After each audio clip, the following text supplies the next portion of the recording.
Buenos días, jóvenes. Eh, la última clase nos quedamos en rendimientos de materiales. Ahora vamos a ver un poco acerca de lo que significa la mano de obra.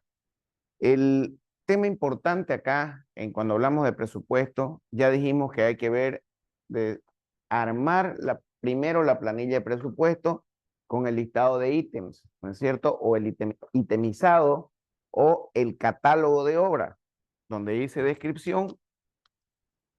Ahí vamos a... Ya funciona. Gracias.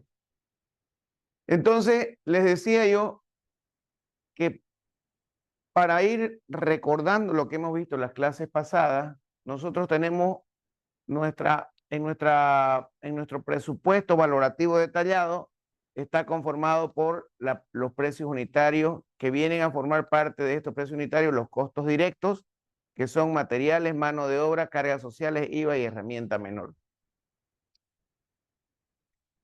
Eso debe estar reflejado en la planilla de análisis de precio unitario, al igual que los costos indirectos, que son los gastos generales directos o costos indirectos de campo, también se lo llaman.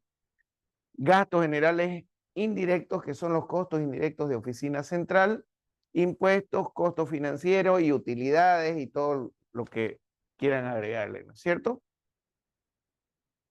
En esta ocasión vamos a ver el tema de mano de obra, cargas sociales y todo lo que se maneja con IVA.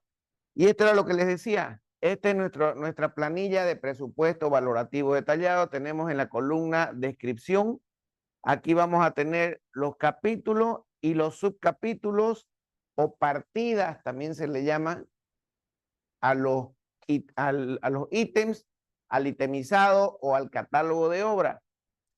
Aquí está, por ejemplo, el capítulo hormigones y cada uno en ese capítulo va a formar parte el itemizado o el listado de ítems o el catálogo de obra según el tipo de obra que estemos por trabajar. Este itemizado, al comienzo, es muy difícil que nosotros podamos acordarnos de todos los ítems. A medida que vayan ustedes trabajando en su presupuesto y a medida que ustedes vayan avanzando en su presupuesto de cualquier obra, van a ir memorizándose ya todos los ítems que puedan calcular, pero desde un inicio es difícil trabajar estos ítems. La anterior clase vimos algunos ítems que sí o sí siempre van. Vimos 3 ítems. ¿Cuál era el primero? ¿Se recuerdan? Limpieza y desbroce de terreno. Eso siempre va. El segundo, ¿cuál era?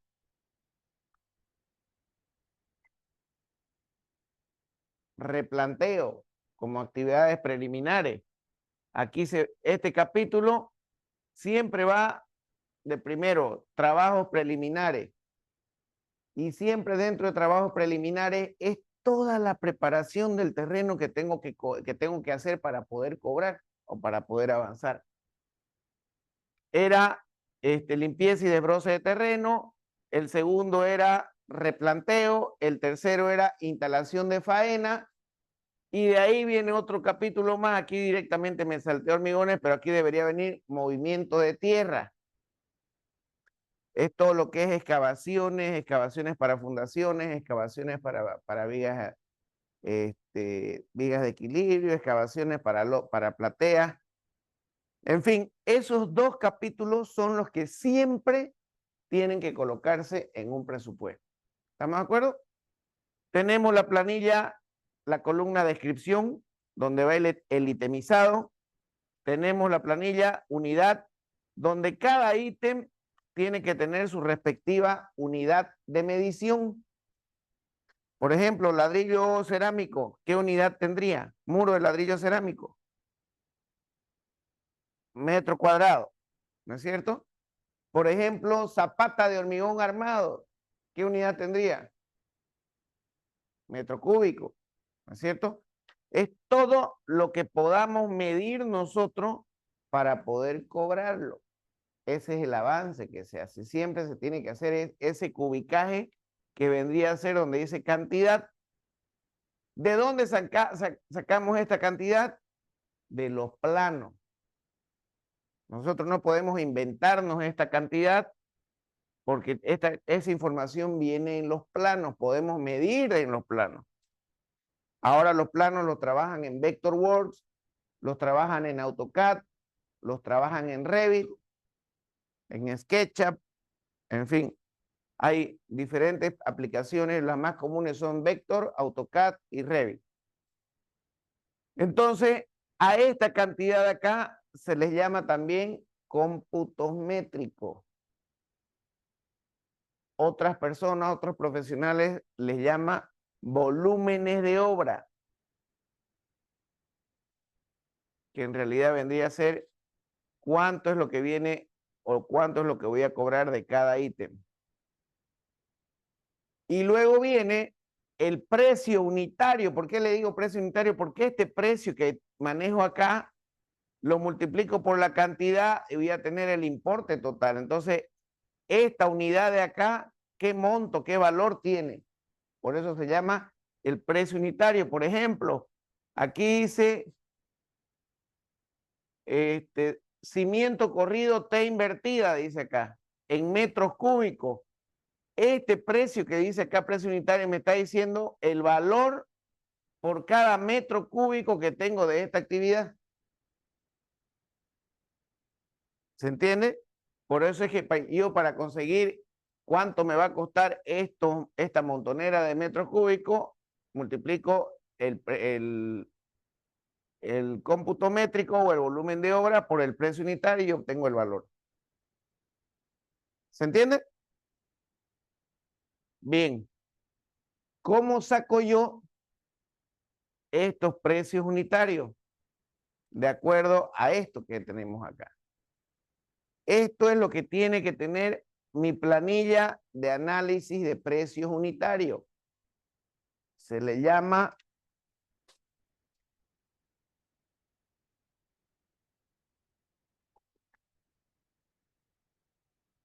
ustedes lo han tenido que escuchar por ahí en varias charlas, se llama APU. Muéstrame tu APU, le dicen. No es el de los Simpsons, ¿no es? Ese es ABU. ABU, ¿no? El turco. Esto es análisis de precios unitarios. Muéstrame tu APU, muéstrame tu análisis de precios unitarios. Y esto es lo que tiene que constar la planilla APU, la planilla de análisis de precios unitarios. Entonces, pues bien, ya vimos cómo se trabaja con los rendimientos de materiales. Esa es mi planilla de análisis de precios unitarios, esa es mi planilla APU, en la cual está expresado los materiales. Ya vimos que aquí donde dice cantidad, es la cantidad de material según su unidad por cada unidad del ítem que estamos estudiando.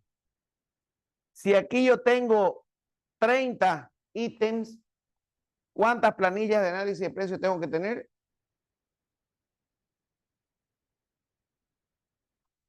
¿Cuántas? 30. Cada uno de estos ítems expresa un precio unitario y este precio unitario es este que tenemos acá. Entonces, por cada uno de los ítems que forme parte de mi presupuesto, voy a tener una planilla de análisis de precios unitarios. Estoy analizando el precio unitario de cada ítem. ¿Se entiende? Entonces, por eso es que acá donde dice materiales, esa cantidad es para una unidad. Aquí dice global. Para este global de acá estamos ahorita instalación de faena.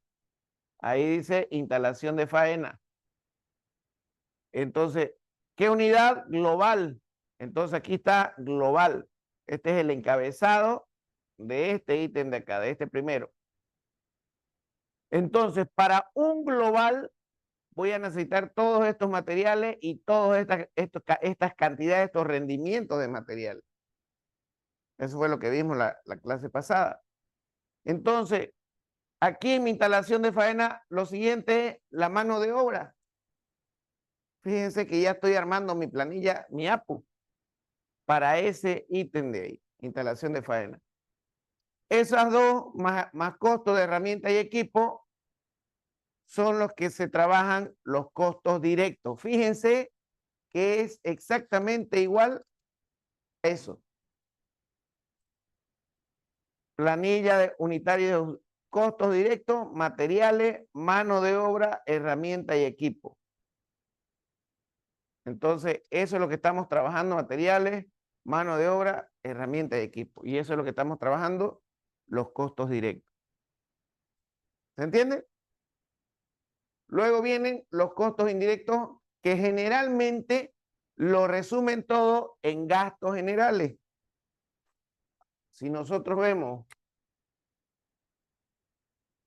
a los costos indirectos de campo, le llamamos gastos generales directos.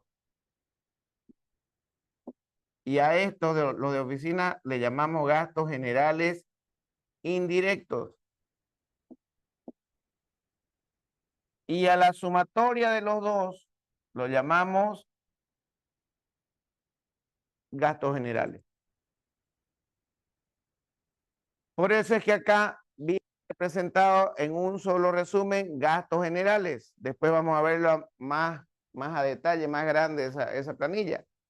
Tenemos las utilidades, tenemos los impuestos. Aquí dentro de los impuestos únicamente vamos a trabajar el impuesto a la transacción y el otro impuesto lo manejamos dentro de la mano de obra, que es el IVA. Después les voy a explicar a qué se refiere esa. Entonces, a todo ese resumen, nosotros le llamamos los costos indirectos. Fíjense que sigue siendo exactamente lo mismo que hemos venido trabajando acá.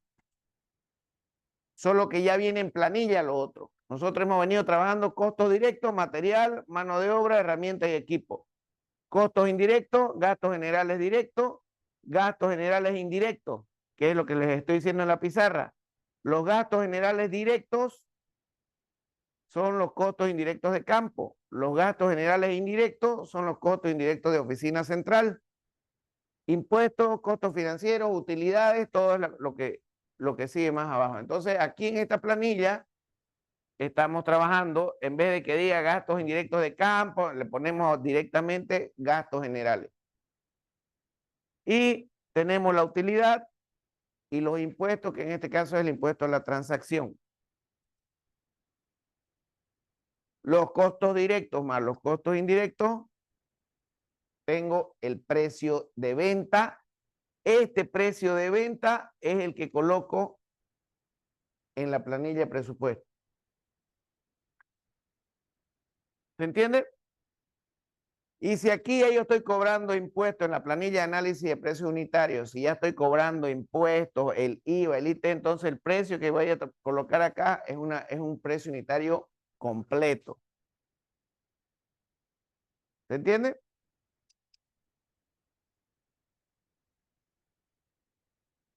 La clase anterior ya vimos el tema de materiales.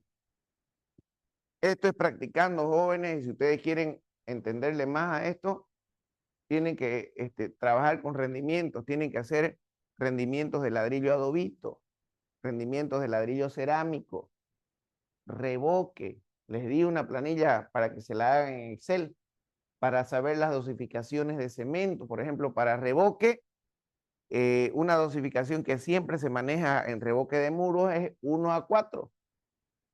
Por una bolsa de cemento, le colocamos 4 bolsas o 4 carretillas de arenilla. Arena fina, perdón, no arenilla.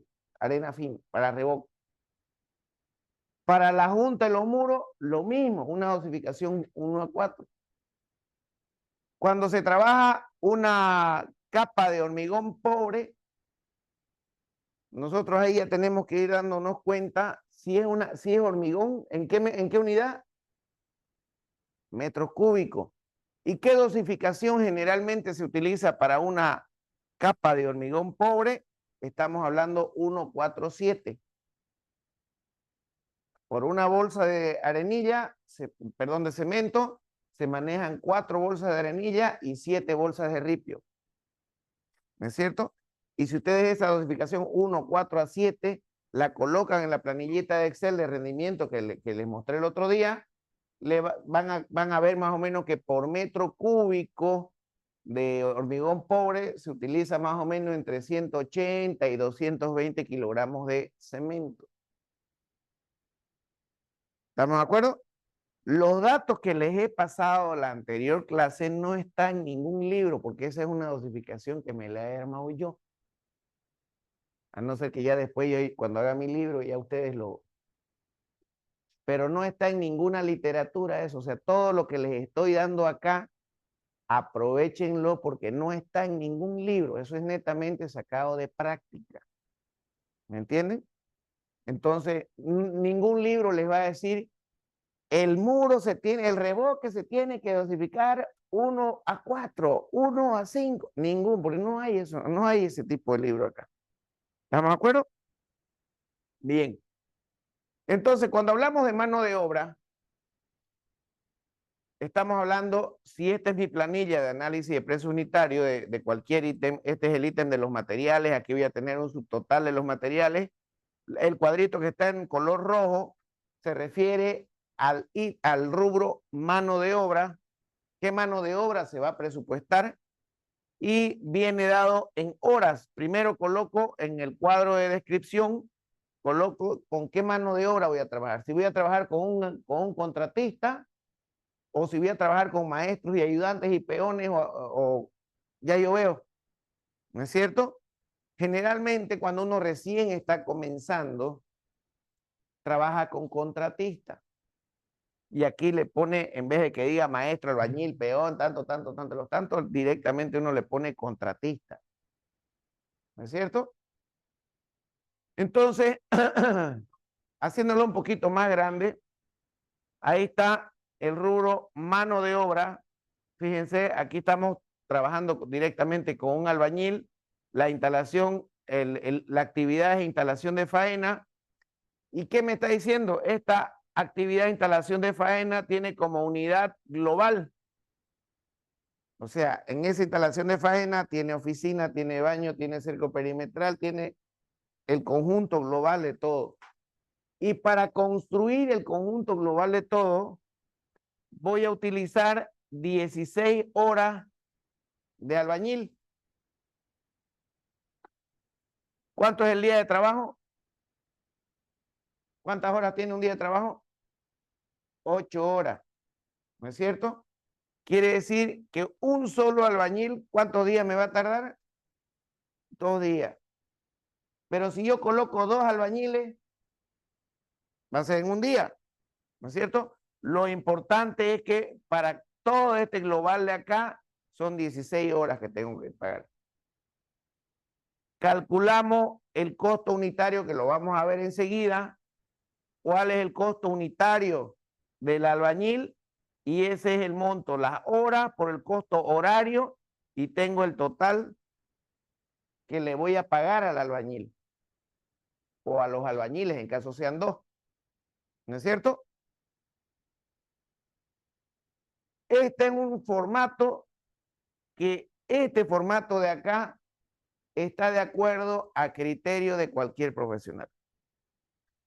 Pero hay un formato que está en el decreto 181, anótenselo, decreto 181, que me dice, no, señor ingeniero, usted para presentar un presupuesto en la parte de mano de obra, usted tiene que colocar beneficios sociales y tiene que colocar el impuesto al valor agregado. A la miechi, ¿cómo es eso? Le pregunto yo, ¿no? Bueno, aquí está su albañil, están sus 16 horas para hacer ese trabajo, está el costo horario, que vamos a ver enseguida cómo se calcula el costo horario, y está el importe directo de la mano de obra. A este importe directo, nosotros tenemos que colocarle los beneficios sociales, que aquí se divide en dos números importantes. El tema de los beneficios sociales, cuando estamos hablando en la mano de obra directa, si nosotros tenemos 200 trabajadores y vamos a presentarnos a una obra pública, de los 200 trabajadores, lo correcto que debería ser es que a los 200 trabajadores le demos sus beneficios sociales. Eso debería ser lo correcto, ¿no es cierto? Porque eso nos dice la ley. Señora empresa o señor ingeniero, si usted tiene su empresa, usted tiene que pagarle, si está trabajando con gente, con mano de obra, a todos por punta, tiene que pagarle sus beneficios sociales. Pero ¿qué pasa? Yo hago mi listado de mano de obra, maestro albañil, ayudante, capataz, bla, bla, bla. Tengo mi listado de 50 personas, 200 personas. Pero el problema que tenemos aquí en Bolivia, que la mano de obra es demasiado informal. Una, que no entrega factura. ¿No es cierto? Vamos a ver enseguida por qué. Número dos, se cansan de ese trabajo y se van. Se aburren y se van. Y yo ahí quedo con el tipo inscrito en el Ministerio del Trabajo pagándole sus beneficios sociales y el tipo no está ni trabajando. Tengo que hacer otro papeleo para sacarlo del Ministerio del Trabajo, para desafiliarlo a las cajas de seguro. Se me arma un tremendo bolo. ¿Me entienden? Por eso es que es muy difícil que una empresa tenga al 100% de los obreros registrados en el Ministerio del Trabajo por situaciones como esa. ¿No es cierto? La mayoría de las empresas afilian a sus obreros fijos, a los que nunca fallan. Será un 10, 15, 20%. Si son 200, estamos hablando que un 10%, son 20 trabajadores de los 200. Y ahí sacan los costos, los vamos a ver más adelante, todos esos costos de beneficios sociales. ¿No es cierto? Cuando hablamos de IVA, nosotros al costo que sacamos directo de su trabajador por el porcentaje de beneficios sociales, le sumamos este más este valor. Y cuando hablamos del IVA, impuesto al valor agregado, este presupuesto de acá, ¿cuánto le calculamos? ¿Cuánto paga el IVA? ¿El 13%? Pero como se trata de una planilla que nosotros vamos a cobrar, aquí en vez del 13%, le cobramos 14.94%. Ingeniero, pero usted está robando, ahí sí es el 13%. No, porque más bien si yo estoy cobrando y yo le pongo el 13% a esto de acá, va a venir impuestos nacionales y me va a cobrar el 13% y voy a perder plata. Ahorita les explico por qué. Estos son los porcentajes que se manejan cuando estamos hablando de beneficios sociales. Entre un 15% a un 65%. Mira, ingeniero, pero es harto el rango. Ahí viene la diferenciación entre un proyecto de obra pública y un proyecto de obra privada.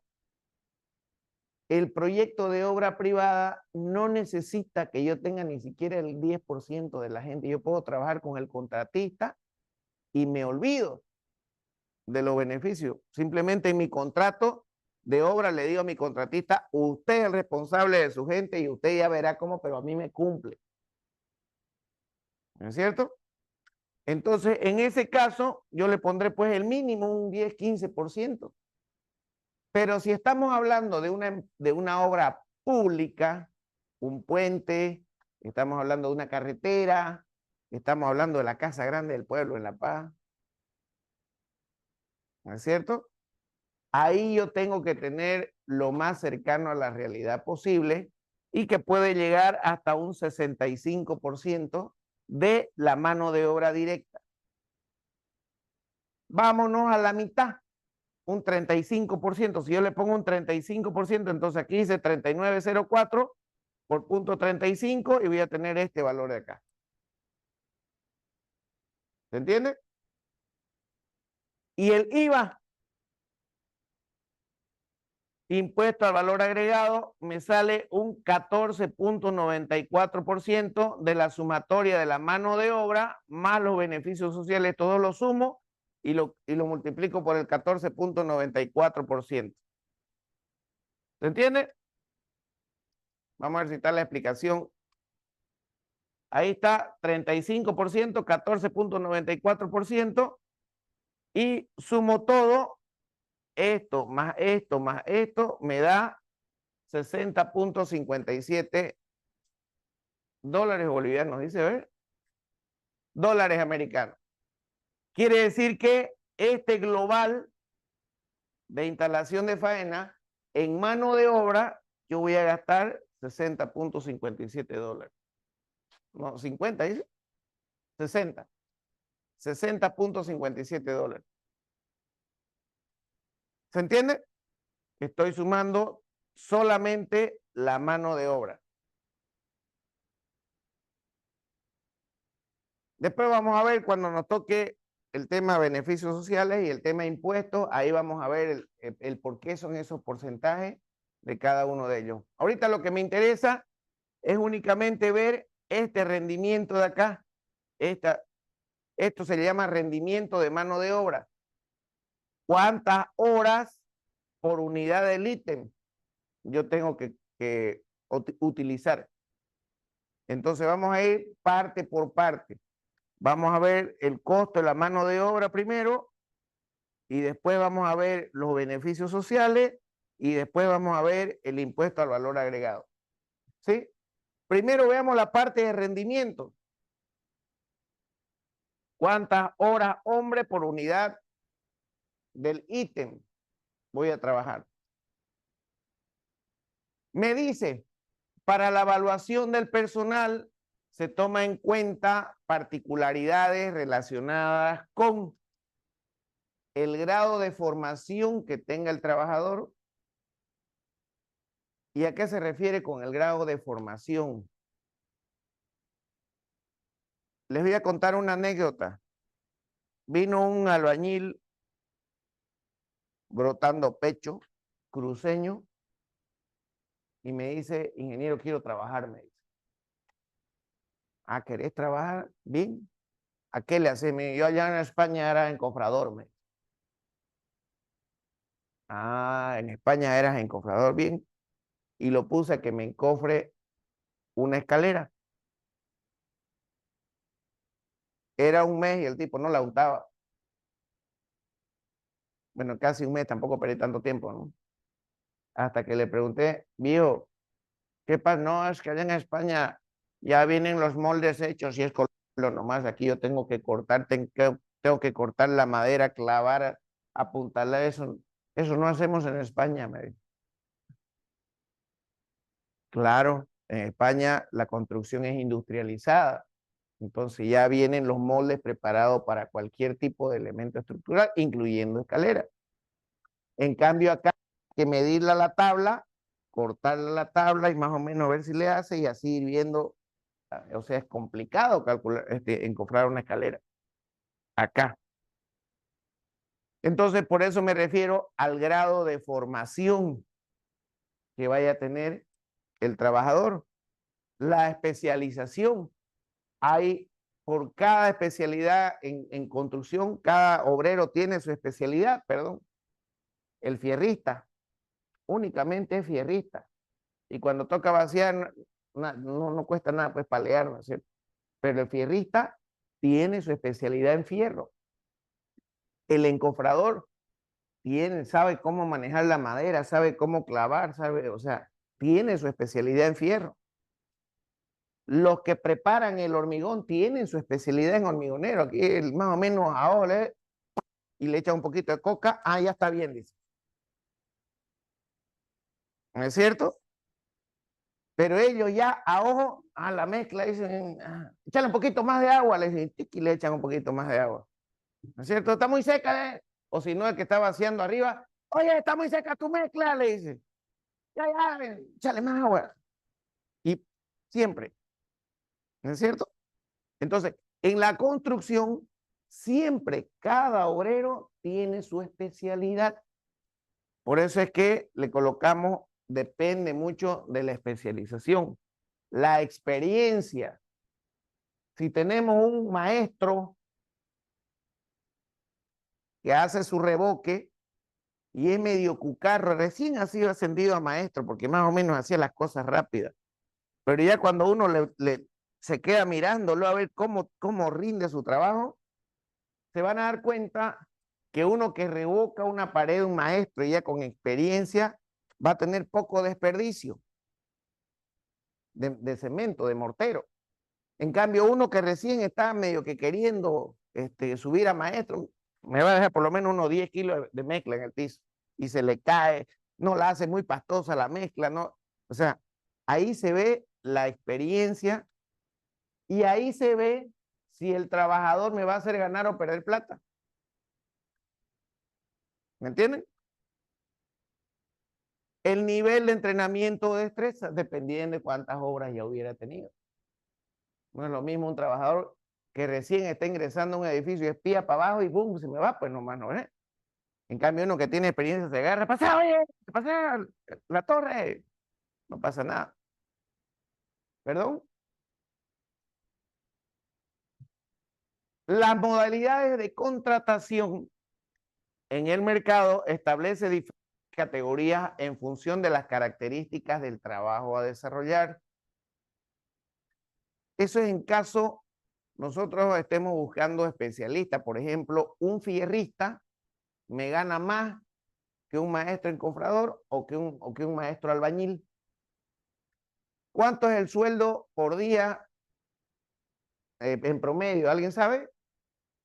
Actualmente, 150 bolivianos el día. Dice, ¿quién da más? Con almuerzo más, ese. O sea, te va a quedar pobre, Roberto. Pongamos que sea 150 bolivianos el día, pero el fierrista me gana 180. Hay fierristas que ganan 200 bolivianos el día. ¿No es cierto? Entonces, y uno a medida que va avanzando va teniendo experiencia, ¿cómo me dirías a un buen fierrista?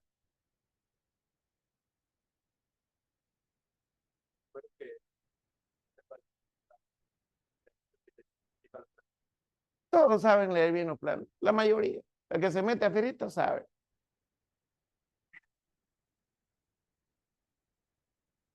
Bueno, sí, es verdad. Entonces, el que cometa menos errores, ¿no es cierto? ¿Qué otro indicador me da que es un buen fierrista? El tiempo que hace. Pero ahí es muy relativo, porque el tiempo que hace, podemos estar armando una columna con puro fierro de 20 o armar una columna con puro fierro de 10. O sea, ahí el tiempo es relativo, ¿no es cierto? Una buena medición de rendimiento de un fierrista es los kilos de fierro que corta, dobla y arma en un día. ¿Me entienden? ¿Cuántos kilos de fierro cortás, doblás y armas en un día? 300 kilos al día. Y si ustedes se ponen a contabilizar, les pasé yo las mediciones de los fierros.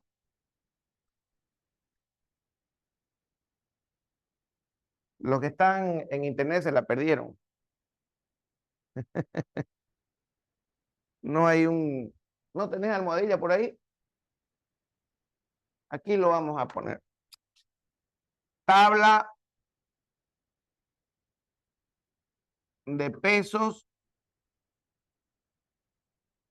por medida. Ya, papá, gracias.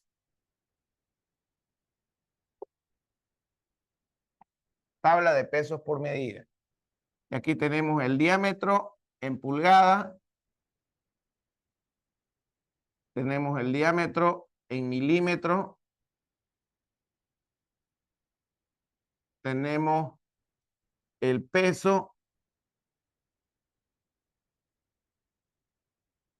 kilogramos por metro lineal y tenemos kilogramos por barra.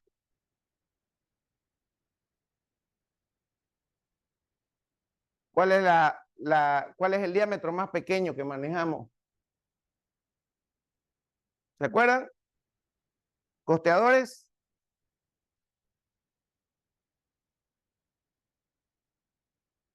¿Qué es eso?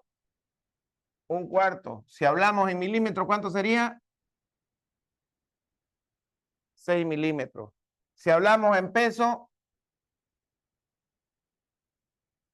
0.22 kilogramos por metro lineal. Un metro lineal de la barra de un cuarto me pesa 0.22 kilogramos. Eso me está diciendo. ¿Cuál es la siguiente barra? ¿Alguien sabe?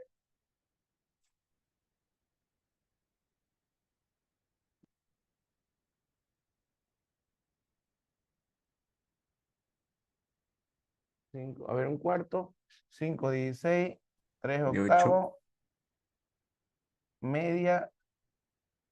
Esta es 6, 8, 10, 12, 16, 20 y 25. La de 25 es de 1 pulgada. La de 16 es 3 cuartos. ¿O es esta 3 cuartos? Esta creo que es 3 cuartos. Esta es 3 octavos, no. Los pesos de esta es 0.39. El peso de esta es 0.40, 0.60, 0.88, 1.6. De esta es... Chin, chin, chin, chin. No, este es 2.9 y este es 2.5. Lo tienen por ahí en internet, ¿no? Y por barra lo multiplican por 12.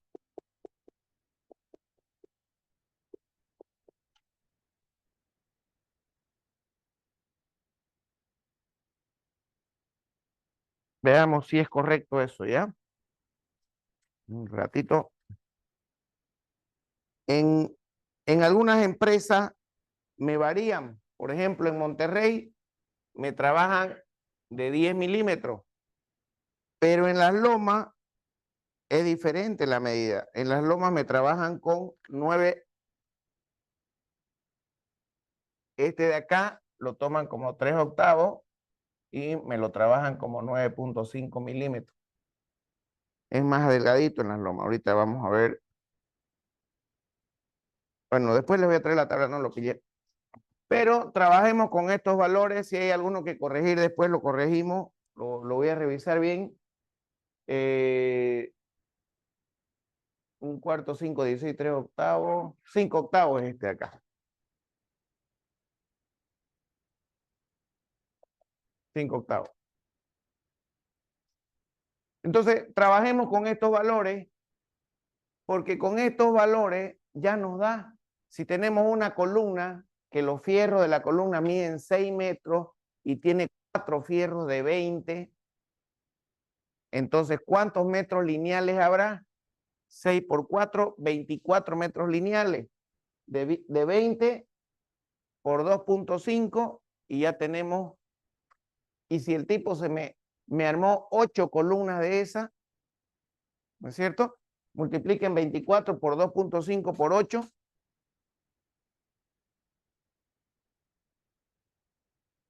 24 por 2.5 por 8.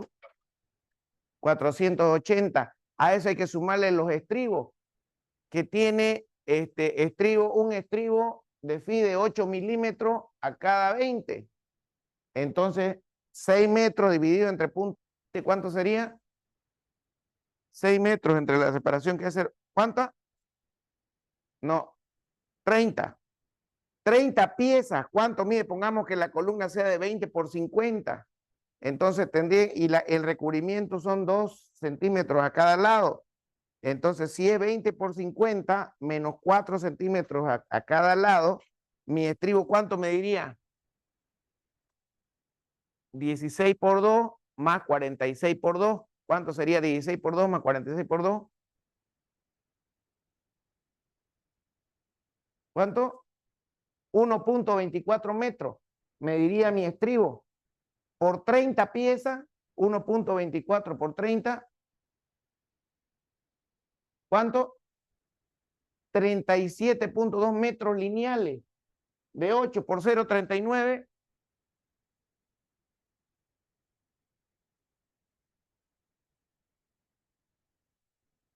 14.5 más 484 los fierros. Perdón, esos 14 por 8 columnas. 116 por 480, más 480 de los fierros longitudinales. 590 kilos se armó en un día. Entonces, el rendimiento que yo tengo, que me ha tocado estar en constructoras así, en constructoras grandes, un fierrista se puede llegar a armar entre 700 y 1000 kilos el día. Un buen fierrista con su ayudante. ¿Estamos de acuerdo? Entonces, ya más o menos me van entendiendo a lo que me refiero cuando podemos calcular el tipo. Y ya cuando uno trabaja con su personal, uno lo va conociendo. Uno tiene que ir, uno como constructor, tiene que ir memorizándose los planos estructurales, obviamente, de qué está compuesto cada columna, y tiene que ir controlando, esta columna más o menos pesa esto, vamos a ver cuánto tiempo se arma este. O sea, es harto el trabajo que hay que hacer para encontrar esos rendimientos para presupuesto.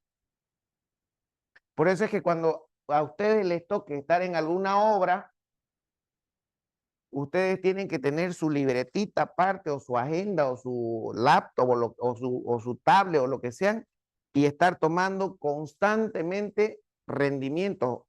Este empezó a las 8 de la mañana, huele a trago, pero no importa, y terminó su trabajo a las 12. En esta media mañana me dobló estas columnas, me las armó, son 400 kilos, vamos a ver.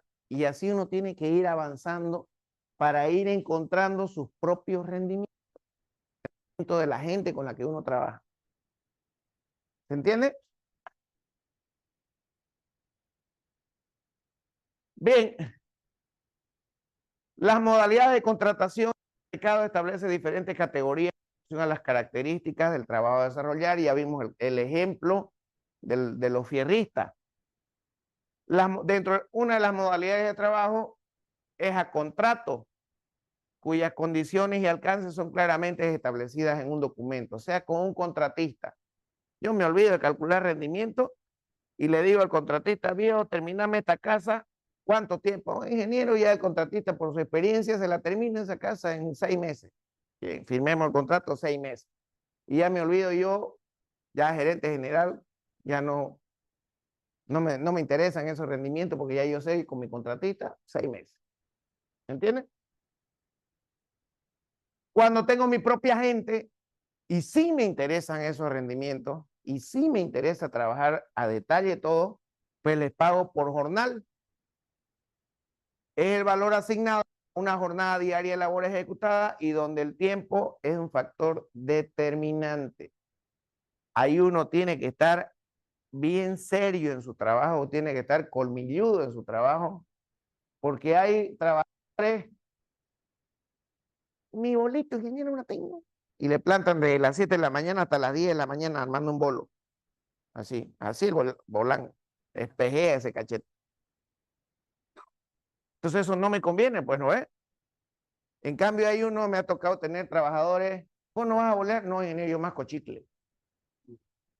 ¿Verdad? Me salió fino. Peladito, 19, 20 años. Después se juntó con la tropa de colla y mira, le plantó algo. Pero hay, ¿me entienden? Hay algunos que fingen trabajar, hay otros que la hacen, uno tiene que estar atento ahí. Entonces, pues esto es muy peligroso, el pago por jornal es muy peligroso cuando uno recién está comenzando a trabajar con un grupo y reniega, y ahí es cuando uno salite, dijo, anda, te quiero ver acá.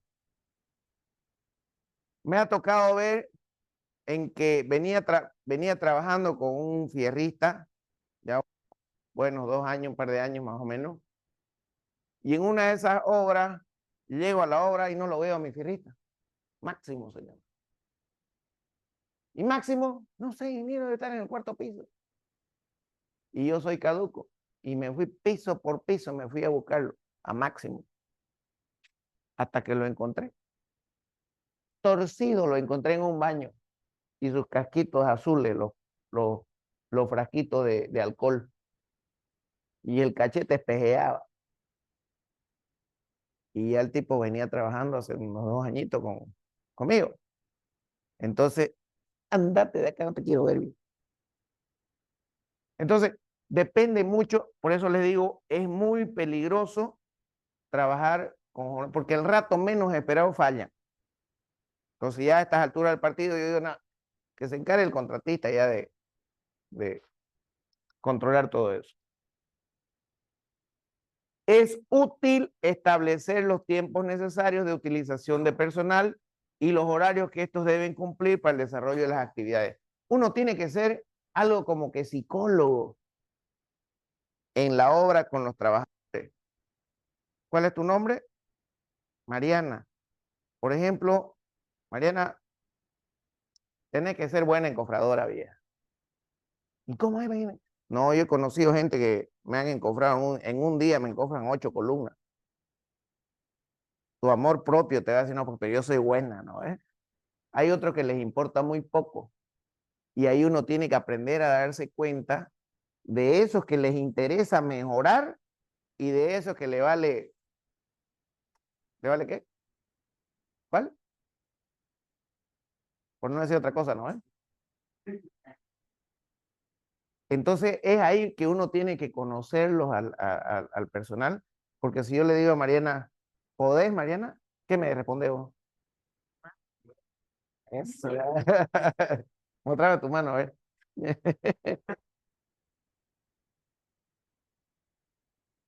Entonces, es ahí donde uno tiene que darse cuenta. Por eso es que uno tiene que incentivar a la gente, pero sin desmotivarla. Vos tenés que ser buena, ¿va? Si me compras 9 columnas, te doy tu premio. Y uno va descubriendo una soda, ¿no? Barata. Y uno va descubriendo, porque hasta eso ya uno va descubriendo la capacidad del trabajador, hasta dónde puede llegar. Entonces, si uno puede, ¿por qué los demás no van a poder? Y ahí es donde se agarra el chicote a los demás. Este pudo, vamos, campaña. Perdón, está con el micrófono. Vamos, señores. No, es un sentido figurado. Pero a Mariana, que me dijo que podía 9 columnas, encofrar 9 columnas, si Mariana puede, los demás tienen que poder, pues, ¿no es cierto? Entonces ahí ya viene la presión, es algo, algo que hay que saber manejarlo. Es necesario también tomar en cuenta los días que el personal efectivamente trabajará durante todo el año. Es lógico. ¿Cuántos días de vacación, los días domingos, feriados, horas trabajadas, la previsión de licencias por enfermedad, días no trabajados por factores climatológicos?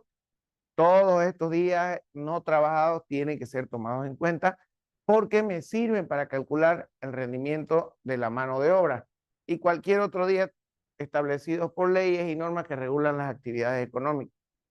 Ahora uno pestañea y hay un día de la mujer. Claro, el otro día por Adela Samud ya se inventaron el Día de la Mujer, el Día de la Mujer cruceña, ¿cómo es? El Día de la Mujer boliviana era, ¿no? Felicidades a todas las damas. Pero hay otro día, el Día Internacional de la Mujer, el Día de la Mujer tacucera, no sé, así se inventa. En cambio, nosotros los hombres, Día del Padre, nuestra salteña y nuestra soda y se acabó el lío. Para determinar el valor de la mano de obra, el proyectista deberá incluir ya sea en forma de factores o a través de valores fijos, las horas extraordinarias y recargos nocturnos. La ley dice que horas extras valen doble, ¿no es cierto? Más si son de noche. Dentro de la determinación del valor de la mano de obra, el proyectista debe considerar como uno de los factores de mayor influencia el rendimiento de cada especialidad, que es los ejemplos que les di del fierrista y del encofrador. Y ese rendimiento va a ser de acuerdo a la cantidad de horas hombres necesarias para obtener una unidad del producto terminado. Entonces nosotros tenemos que identificar cuántas horas va a tener un equipo de hombres, maestros, ayudantes, por unidad de la actividad que estamos teniendo. Cuando digo unidad, ¿a qué me refiero? ¿A qué valor? A eso. No. Cuando digo unidad, si digo, ¿cuántas unidades tiene un metro cúbico? Valeria. Ajá. ¿Cuántas unidades tiene un metro cúbico? ¿Qué color es el caballo blanco de Napoleón?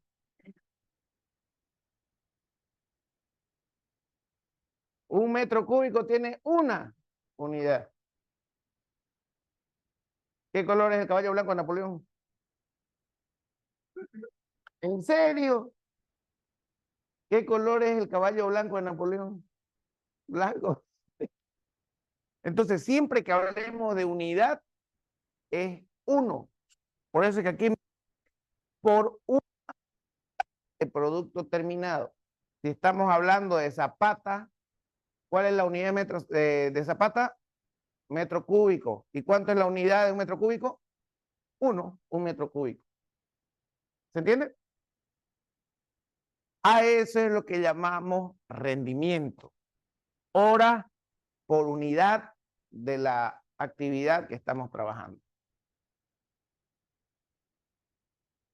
Entonces, la mano de obra a emplearse en cada actividad definida por la cantidad de horas requeridas y el costo unitario.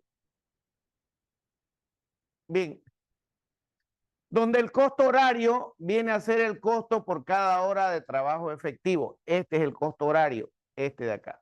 Perdón, este de acá. El costo horario, el costo por hora.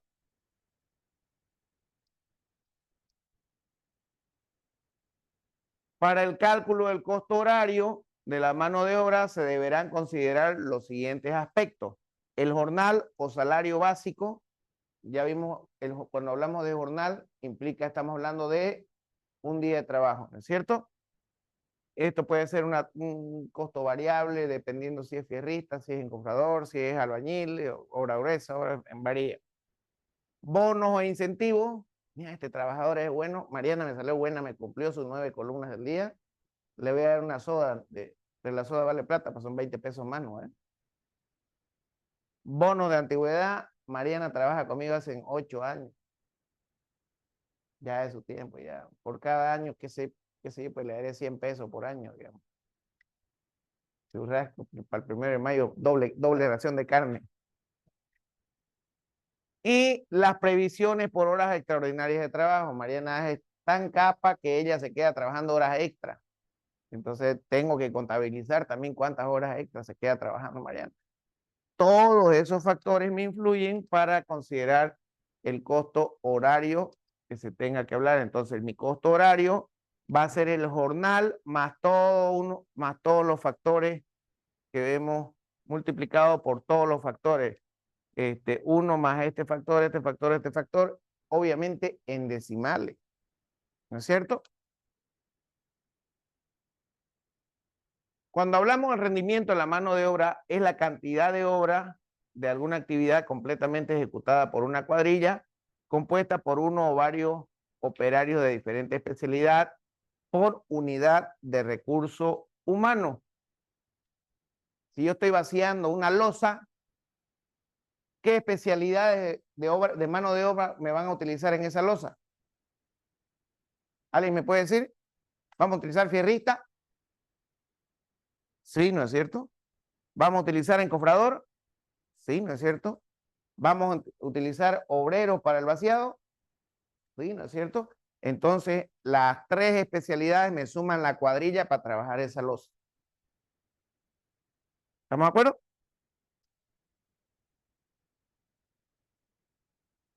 Vamos a ver como ejemplo del cálculo de rendimiento de mano de obra. Me dice, se quiere saber el tiempo que tomará construir 700 metros lineales de algo.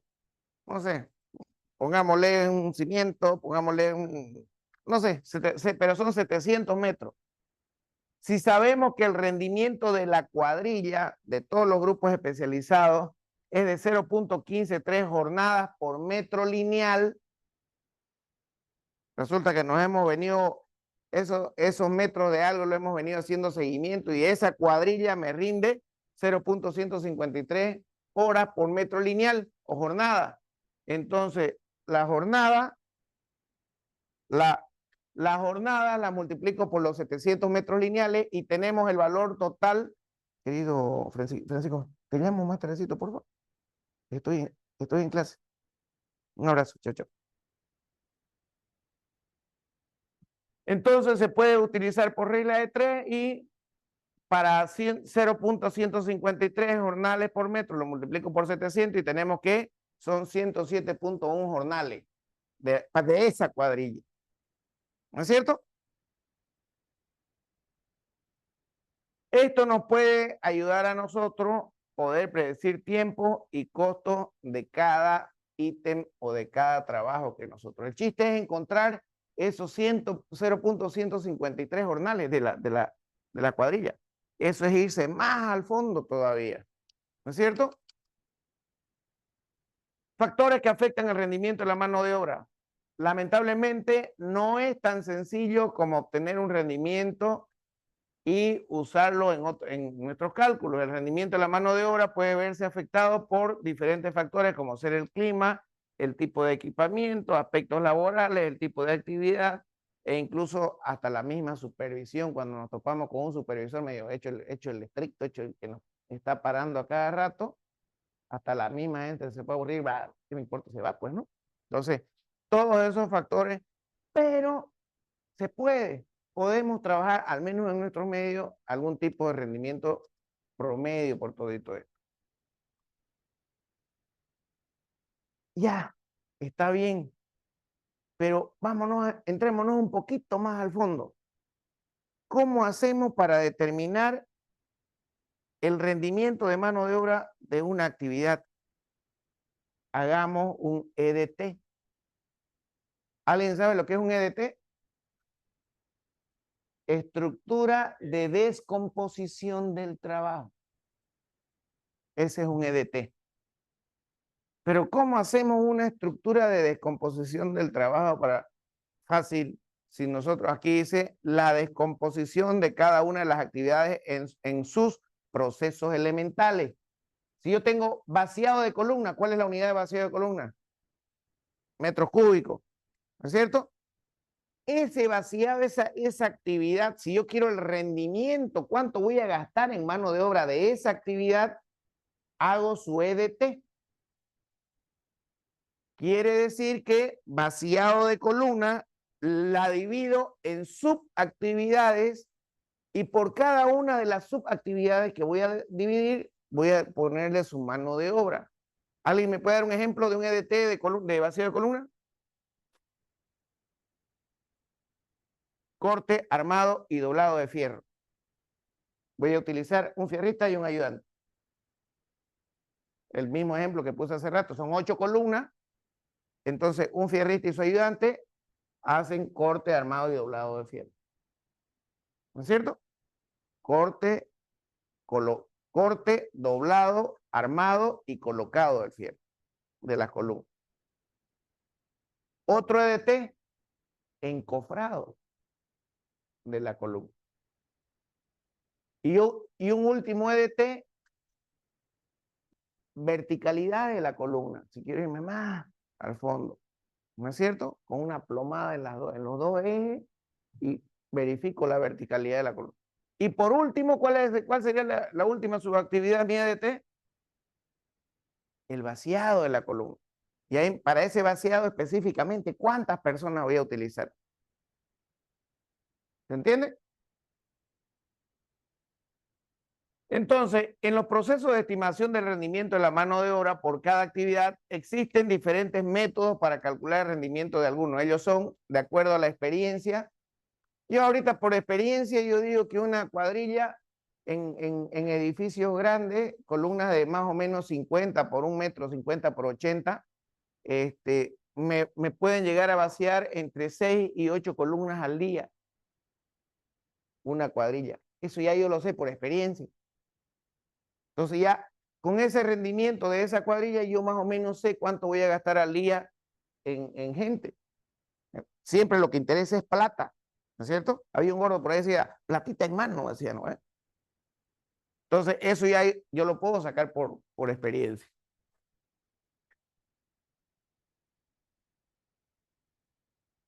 Dentro de los procesos de estimación de rendimiento de la mayoría de obra por cada actividad, la información documental se puede encontrar infinidad de tablas de rendimientos de mano de obra. Si ustedes también van y buscan bibliografía, lo que yo les decía la última clase, si ustedes van y compran revista El Constructor, ese es un buen punto de partida.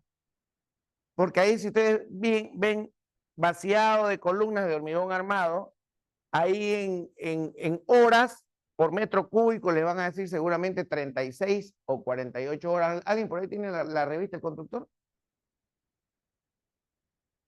Si alguien la tuviera, fíjese, columnas de hormigón armado, debe decir 36 o 48 horas. Y ahí lo dividen en fierristas, en confradores, bla, bla, bla. La información documental que se tenga, es muy importante tener noción clara de las condiciones en las que se documentó la información y que las condiciones en las que se desarrolla un mismo trabajo pueden variar para diferentes situaciones.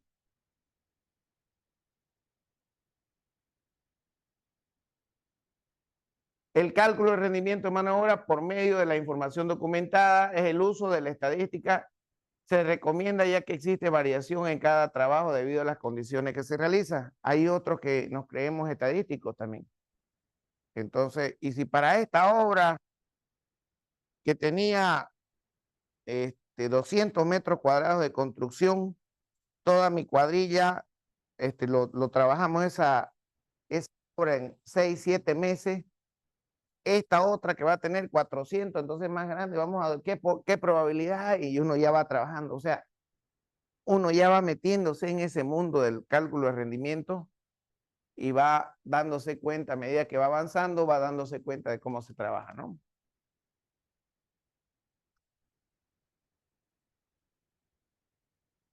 El análisis de los tiempos, esto de acá es muy importante, el análisis de tiempo y movimiento, lo que le decía es la otra. A medida que uno va trabajando, uno va adquiriendo mayor experiencia y mucho más si va registrando todo lo que pasa en la obra con la mano de obra. Actividad por actividad, se va registrando cuadrilla por cuadrilla el tiempo que tuvo desde que inició hasta que comenzó. Si son 55 columnas y el total en cubicaje de 55 columnas, qué sé yo, me da 15 cubos, 20 cubos de hormigón, entonces yo desde la primera columna lo tengo registrado, cuántos comenzaron, cuántos fierristas, cuántos encofradores, hasta la última, y sumo el total del tiempo efectivo de trabajo y lo divido entre el total de metros cúbicos. Y ahí tengo mi rendimiento. ¿No es cierto? Eso implica la medición directa en obras similares, tienen que tener las mismas condiciones. No es lo mismo trabajar columnas en planta baja que trabajar columnas en el piso 35. Esa es otra cosa, pues no vea. Ya influyen otros factores. Este es el procedimiento y aquí entra ya lo que yo les decía hace un momento. Procedimiento recomendado para el análisis de tiempos y movimientos. ¿Cuáles son los pasos?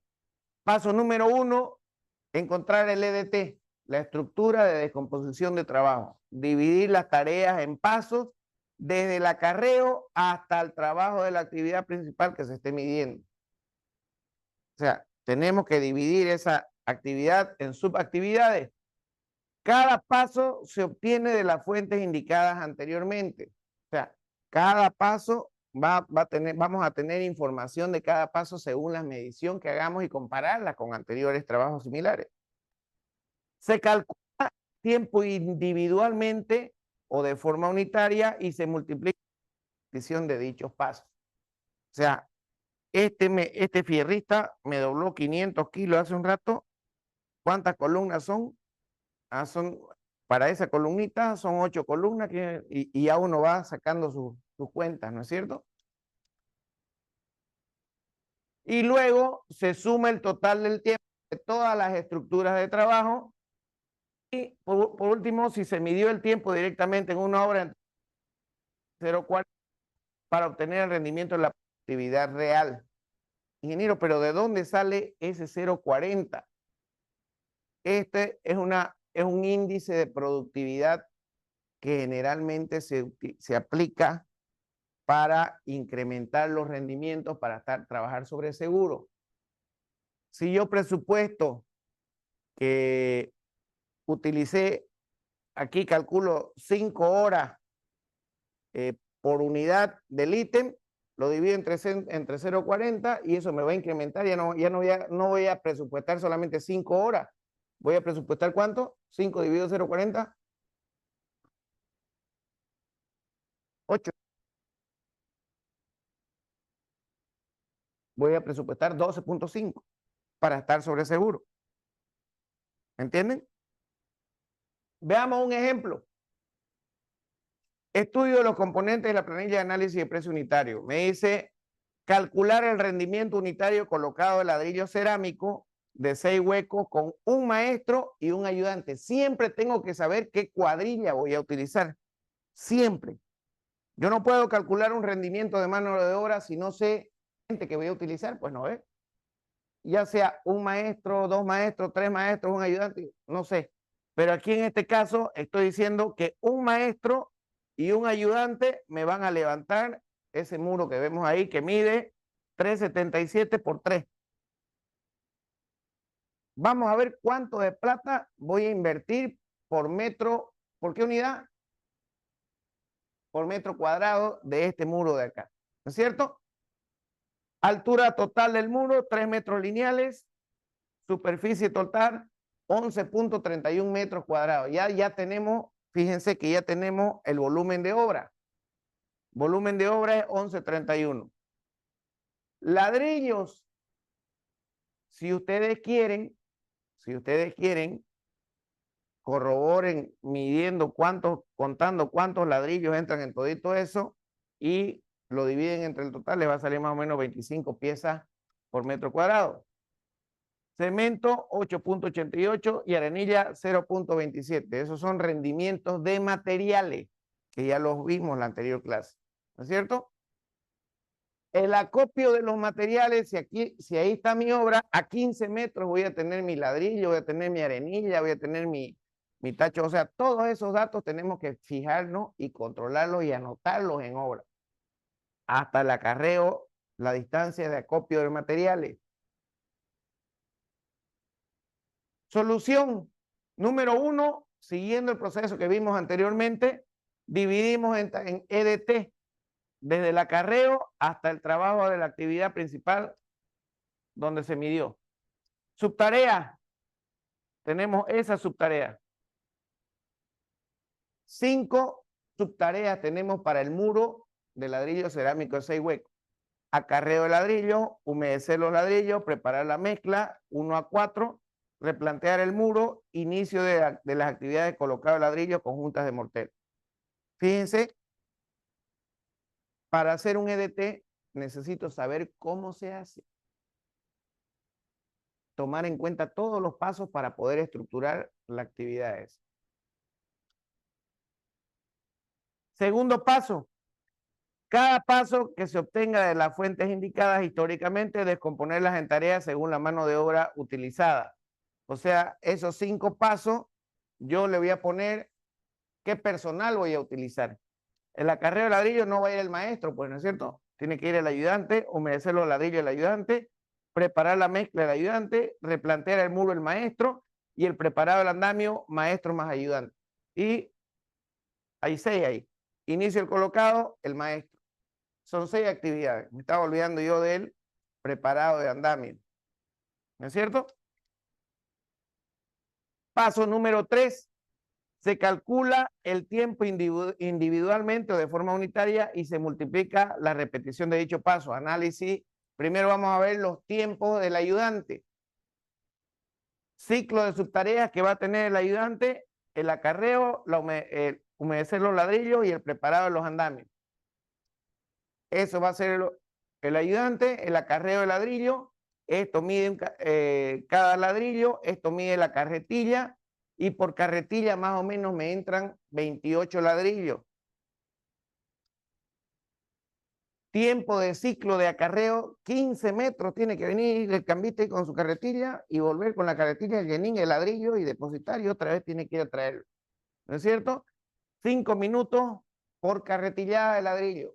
O sea, voy a tener, cada 5 minutos voy a tener 28 ladrillos. O sea, ir hasta allá, cargarlos los 28, volver a 15 metros y descargarlos los 28. Eso va a ser un ciclo de 5 minutos. Tiempo de remojo de ladrillo, aproximadamente 1 minuto por 16 piezas. Le entran a mi balde, a mi tacho, le entran 16 piezas de ladrillo y las tengo que tener por lo menos 1 minuto ahí, que se me saturen, ¿no? Tiempo de preparado el andamio, 40 minutos para los 11.31 metros cuadrados. Yo lo puedo preparar en un lado, lo puedo preparar los andamios, mientras el otro lado lo puede el maestro colocando los ladrillos, ¿no es cierto? Cantidad de ladrillo, 25 piezas por 11.31, total 283 ladrillos va a tener mi muro. Tiempo del ciclo, 283 ladrillos dividido entre 28 por 5 minutos, más los 283 ladrillos por 16 piezas por 1. Y tenemos un tiempo total del ciclo de 62.21 minutos de ayudante para todo el muro. Estamos contabilizando 283 piezas de ladrillo. Número 3. Se calcula el tiempo individualmente o de forma unitaria y se multiplica por la repetición. Sigamos con el tipo de ayudante. Preparado de mezcla 1 a 4, ayudante, cemento 8.80. Estos son datos que ya tenemos de los materiales. Tiempo de mezclado por bolsa de cemento aproximadamente 20 minutos. Tiempo de total de cemento 8.8 kilogramos por 11 puntos, más o menos son 100 kilogramos, aproximadamente 2 bolsas de cemento para los 11.3. ¿Por qué me sirven todos estos datos?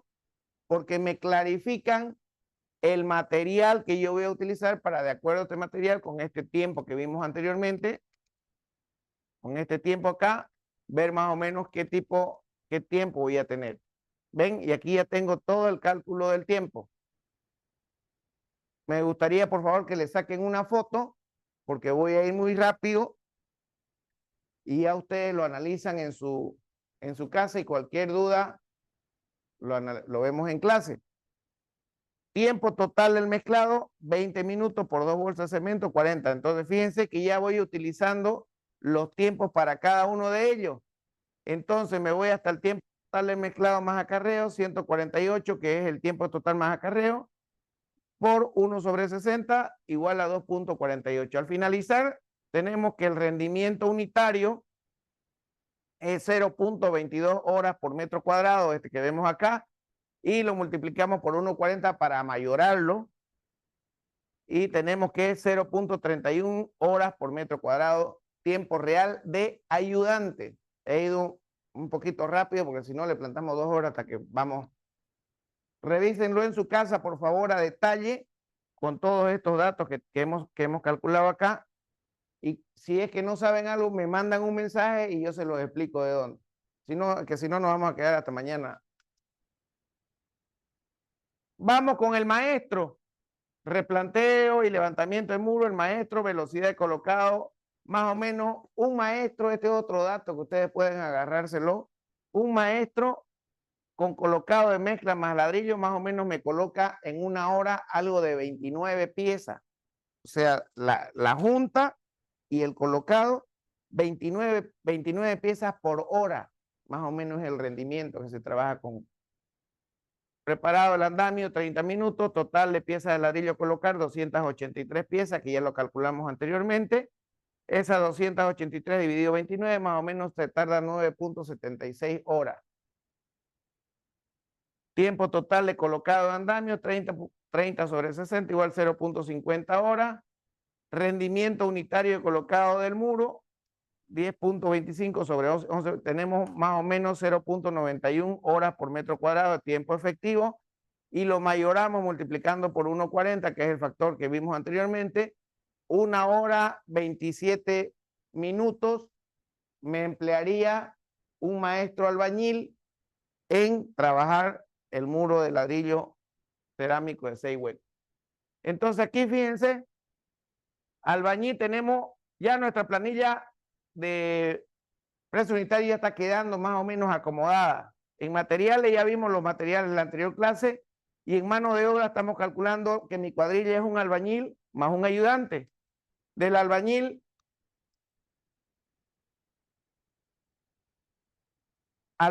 más ayudante. Ya vimos sus tiempos, ahora vamos a ver el costo horario. Es muy importante saber cuánto gana por hora cada trabajador. El maestro, 150 bolivianos el día. Mira, la chutaste, ¿no? ¿Con tu hijo? Ah, ya. 150 bolivianos por día gana un maestro. Por 6 días a la semana, quiere decir que el sábado el maestro está esperando con su mano ahí, págueme mi semana. 150 por 6, ¿no es cierto? Quiere decir que al finalizar el día sábado hasta el mediodía, el maestro albañil, 900 bolivianos deme. ¿No ves? Eso, si lo llevamos a dólares, dividido en 6.96, disque, digamos que esté así, son 129.31 dólares por semana, que es lo que gana un maestro. ¿Qué me dice la Ley General del Trabajo? Señor ingeniero, usted, si sus trabajadores trabajan más de 48 horas por semana, usted los está explotando y lo voy a meter preso. Eso me dice el gobierno. Por lo tanto, cuando hablamos de mujercita, de hombres, son 48 horas semanales de trabajo. El trabajo no excederá de 8 horas por día o 48 horas por semana. La jornada nocturna no excederá de 7 horas, extendiéndose por trabajo nocturno, el que hay desde las 8 de la noche hasta las 6 de la mañana. Se exceptúa de esta disposición al trabajo de las empresas periodísticas que están sometidas a reglamentación especial y la jornada de mujeres y menores de 18 años no excede de 40 horas semanales. Y después dicen la igualdad, ¿no? ¿Dónde está la igualdad entre hombres y mujeres? Si nosotros los hombres trabajamos 48 y las mujeres 40. Y Mariana 9 columnas al día. Por lo tanto, si el maestro gana 129.31 dólares a la semana, ¿cuántas horas semanales tiene que trabajar el maestro? 48. Esos 129 lo dividimos en 38, entre 48 y tenemos 269 dólares por hora. Y ese es el costo horario. El ayudante, 100 bolivianos por día, por 6 días a la semana, 600 bolivianos a la semana, dividido entre 6.96 y tenemos 86.21 dólares a la semana. Eso lo dividimos entre 48 horas y el ayudante gana 1.80 dólares por hora de trabajo. ¿Estamos de acuerdo? Y eso para cualquiera. ¿Cuánto ganamos mensual? Ya, ¿cuánto te gustaría ganar? ¿5,000 qué?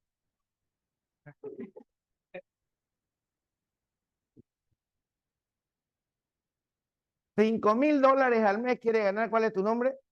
Arturo. $5,000 al mes. Va a ir a pisar coca, chapares. $5,000 al mes lo dividimos entre 30. ¿Cuánto sería?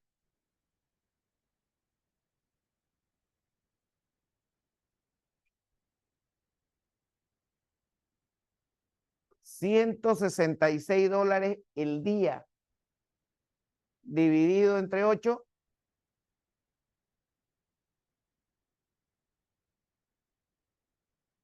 166 dividido entre 8. ¿Cuánto? $20,83 ganaría su hora de trabajo.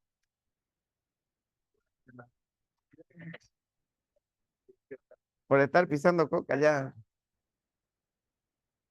¿Me entienden? Lo mismo hacemos acá, pero solamente que de acuerdo a las características del trabajo. Si el tipo gana por día, calculamos por semana, y por semana, de acuerdo a la ley general del trabajo me dice que son 48 horas que tiene que ganar, entonces ese es su costo horario. ¿Estamos de acuerdo? Y ahí, fíjense, colocamos albañil 1,27 horas, que fue lo que calculamos, por 2,86, 2,69, perdón, y el ayudante 0,31 por 1,80. Ya estos tiempos son mayorados.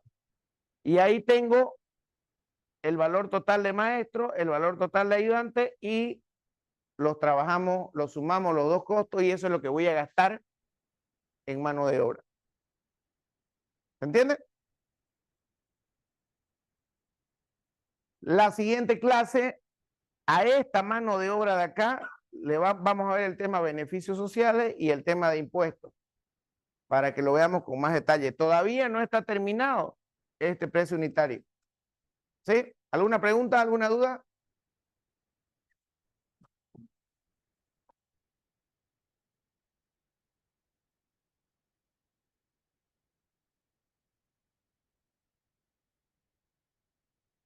A ver,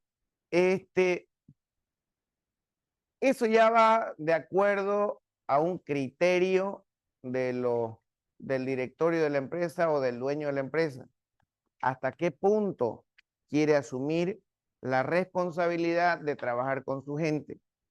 Porque la empresa, como empresa, si contrata gente directamente, va a tener que encargarse de todos los beneficios sociales, y eso le va a aumentar los costos a la empresa.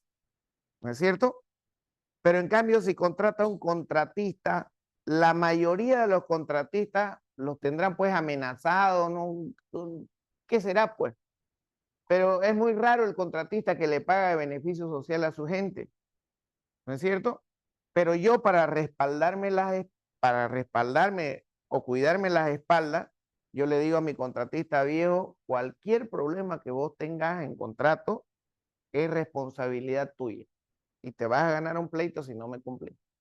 Entonces ya el contratista es el que asume esa responsabilidad. Ingeniero, ¿no debería ser así? Sí, no debería ser así. Pero lamentablemente la mano de obra en construcción está siendo muy informal. Menos que antes, sí, pero igual es informal. ¿Me entendés? Entonces, ¿en qué caso la empresa asume esas responsabilidades? En el caso de las empresas petroleras. Todas las empresas que van a Chaco, que van a buscar petróleo, que arman su obras civiles para instalaciones de trabajo petrolero, a todas las personas, obreros, no obreros, a todos por punta los tiene en planilla. Por eso es que los costos para obras de tipo petrolero, si por ejemplo una columna de hormigón armado me puede costar $500 el metro cúbico, para un trabajo petrolero fácil se me sube a $1,200 el metro cúbico. ¿Me entienden? Entonces, no es porque estén robando ni nada, sino que sus costos indirectos son mucho más elevados para ese tipo de proyectos. ¿Estamos de acuerdo? No sé si te respondí. ¿Sí? ¿Otra pregunta? Nos vemos el miércoles, joven.